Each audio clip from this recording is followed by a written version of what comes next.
Si vous souhaitez être à la une du meilleur de l'actualité camerounaise, alors vous êtes au bon endroit. L'information de qualité vous est proposée sur votre nouvelle chaîne YouTube, Média d'Afrique TV. Eh bien, mesdames et messieurs, une fois de plus bienvenue pour cette nouvelle analyse vidéo. Pour vous qui êtes nouveaux, retenez que nous sommes une équipe d'experts analystes, spécialisés dans les affaires politiques, dont l'objectif majeur est de vous informer en continu des faits et gestes, politiques, économiques et sportifs qui fait rage au quotidien. Bien sûr, il suffit de vous abonner et d'activer la petite cloche pour rester toujours à l'écoute de la une.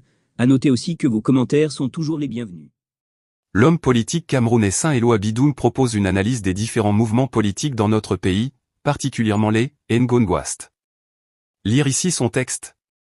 Des mouvements on en a connu, la Presby, la Jachabi, la Brandabi, la Juniorbi, la Francbi ou encore les franquistes, le dernier qui nous tient en haleine depuis 3 mois est la dernière trouvaille de quelqu'un qui se croyait caché dans ses ambitions, sans savoir que sa tête et sa célèbre coiffure débordaient de sa cachette. On savait qu'ils étaient là, les Ngongwast. On les voit depuis quelques années, prendre d'assaut, à pas feutrer le palais présidentiel. On les voit progresser masqués vers les hauteurs de la République. On les voit campant canon en l'air dans les tranchées de l'armée, de la police et de la magistrature. Ils y ont déjà planté leur armoirie et drapeau tel qu'on le fait sur un territoire conquis. Sur très hautes instructions, ils ont pris le pouvoir au Cameroun. De la cuisine au salon. Le maître des lieux, que nous avons élu avec tant de peine et de douleur, a abdiqué sans nous prévenir. Sans nous expliquer ce que veut dire, sur très hautes instructions, qui ne faisait pas partie des mots usuels des conversations entre nous, le peuple qui sait toujours comment le réélire est lui, notre seul bon choix. Et voilà les Ngongwast, qui, sûrs et certains d'avoir entièrement conquis et contenu la République, du palais présidentiel au département ministériel, sortent au jour. Faisant voir aux aveugles leurs ambitions longtemps mal cachées et de plus difficiles à étouffer. Faisant entendre distinctement aux sourds les plus profonds ce que ses adversaires appellent le son de la trahison et de l'infidélité. L'indécence, attitude qui piétine les tabous, a donné l'audace à une page qui avait toute la confiance du roi de convoiter le trône de ce dernier devant tout le peuple. Étant en possession d'informations qui nous sont inaccessibles ici dans le Cameroun d'en bas, les Ngongwast obéissent à un timing qui ne tient rien du hasard. L'influenceur, inspirateur, mentor, financier et instigateur du mouvement des Ngongwast, c'est pourquoi c'est maintenant qu'il faut sortir du bois et se mettre à découvert. Afin d'être vu, lu, écouté, entendu et peut-être compris. Pour des choses de la République prochaine ou lointaine. Mais certaines. Le majordome qui veut le trône du roi.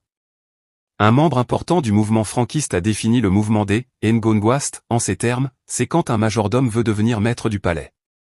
C'est quand le valet veut humilier le monarque en lui cousant une tunique de vieillard, usé, perclus de quelques maladies de son âge, sénile les plus impotents un jour après l'autre. Pour lui retirer les honneurs conférés par le peuple qu'il a élu, la gloire de ses grandes réalisations à la tête du pays et dresser le peuple contre lui. Voilà, dit-on dans les milieux où on se bat pour la succession, à quoi aura travaillé le beau au palais. Voilà ce qui aura occupé le plus long séjour au secrétariat général de la présidence de la République. C'était cela, cette hégémonie administrative qui a fini par faire du secrétaire général, variablement le vrai président de la République, le vice-président, le vice-dieu, et d'autres épithètes qui traduisent les ambitions cachées de celui qu'on appelle sous cape au gouvernement, le belliqueux collaborateur du président de la République. Tout compte fait, ce n'est pas si mal d'avoir le mouvement des Ngongwast en lice car la bataille de la 25e heure s'annonce très épique. La nuit des longs couteaux qui a commencé, a mis en lumière l'utilisation de la ligne 94, 55, 65.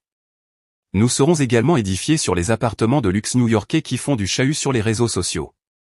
On saura tout sur le marché de gré à gré de plusieurs milliards de francs CFA, pour la clôture de sécurité du port autonome de Douala.